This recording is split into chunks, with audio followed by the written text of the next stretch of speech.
যা বলছেন ওটাই সঠিক। ওটার বাইরে কেউ বলতে গেলে তিনি হয়ে যাচ্ছেন ফ্যাসিস্টের দোষর, অথবা ভারতীয় দোষর, অথবা আওয়ামী লীগের দোষর।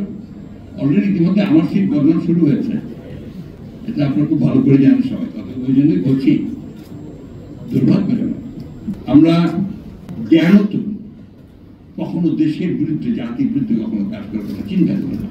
এখন এই দেশে কিছু মানুষ আছে যারা ওই চিন্তাটা করে। যখন সেটাকে আপনার ভিন্নভাবে এতটুকু আমি যা বললাম, যে কথা কিছু আগে বললাম যে আমার কথা বলতে ভয় হয় জন্য, যে আমার এতটুকু কথা একটু কাট করে রেখে দিয়ে কাটপিস দিয়ে আর বাকিটা ছেড়ে দিলাম, আমি আপনার ভারতীয় দোষর হয়ে গেলাম। এই কথাটা বলা উচিত না, আমার কিছু বলতে বাধ্য হচ্ছে। এই ঘটনাগুলো ঘটছে, এই ঘটনাগুলো যেন না ঘটে সেই জন্য আমাদেরকে সজাগ হওয়া উচিত, সতর্ক হওয়া উচিত। আর বিশেষ করে আমরা যারা সত্যিকার অর্থে বাংলাদেশকে গণতান্ত্রিক রাষ্ট্রে দেখতে চাই, পুনরায় দেখতে চাই, তাদের আমাদের দায়িত্বটা অনেক বেশি। একই সঙ্গে হবে আমরা নির্দ্বিধায় তো দৃঢ়চিত্তে স্পষ্ট করে বলতে পারি, আমরা বরাবরই সংবাদপত্রের স্বাধীনতার পক্ষে ছিলাম, আছি এবং ভবিষ্যতে থাকবো। সে গভর্নমেন্টে থাকি আর না থাকি, যেখানেই থাকি, এই ব্যাপারে আপনাদেরকে আমরা নিশ্চয়তা দিতে পারি।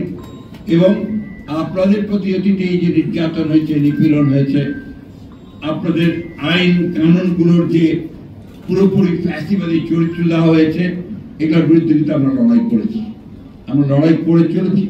আমরা আরেকজনের মতের স্বাধীনতাকে নিশ্চয়ই সেটাকে আমরা দৃঢ়ভাবে আমরা সেটাকে সমর্থন দেব। আমি তার সাথে একটি নাও করতে পারি, করি না হয়তো, কিন্তু সেটাকে আমি আপন করার চেষ্টা করব। এটাই আমাদের চিন্তা, এটাই আমাদের ভাবনা। একটা বিষয় আমি আপনাদেরকে নিশ্চয়তা দিতে পারি যে আমরা সংবাদপত্রের স্বাধীনতার, এটা আমাদের অন্যতম, দেখবেন 31 দফার মধ্যে এটা আমাদের আছে, 27 দফার মধ্যে ছিল, তারও আগে ছিল, 2016 ছিল সংস্কারের।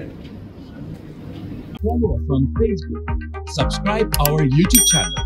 Get the latest update on www.daily-sun.com.